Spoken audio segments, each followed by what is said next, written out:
তখন দেখবেন 8-10টা মাইয়া, একটা ছেলে 8-10টা মাইয়া নিয়ে ঘুরতেছে, একটা মেয়ে 8-10টা পোলা লইয়া ঘুরতেছে, চিল গুড খাওয়া।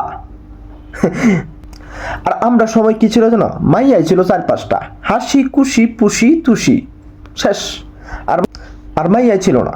আমরা একজন আরেকজন খুব খুব সুন্দরভাবে গ্রামীয় খেলাধুলা করতাম, একজন আরেকজনের বাড়িতে ঢিল দিতাম, খুব মজা পাইতাম, খুব আনন্দ করতাম।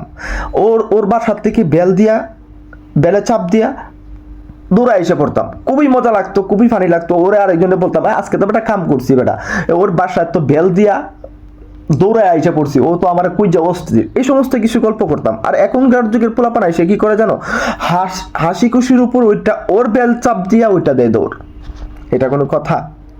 পরিবর্তন হয়েছে। আর বাকি কমেন্টগুলো আপনারা কি করেছেন না করেছেন ছোটবেলা, এগুলাও ভুলে যাবেন। আসলে ছোটবেলাটাই খুব ভালো ছিল। এখন যে পরিস্থিতি দেখতেছি, পরিস্থিতি একদম ভালো না।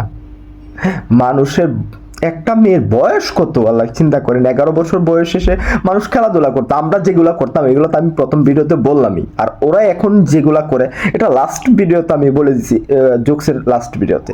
এই সমস্ত করলে আসলে সামনের ভবিষ্যৎগুলো যে কি হবে, আমি এই বইয়ে আছি। আল্লাহ যা করে, যাই দিন আসলে ভালোই যায়, আসে দিনগুলাই অবাক করার দিন থাকে, আসলে খারাপ দিন থাকে আমার মনে হয়।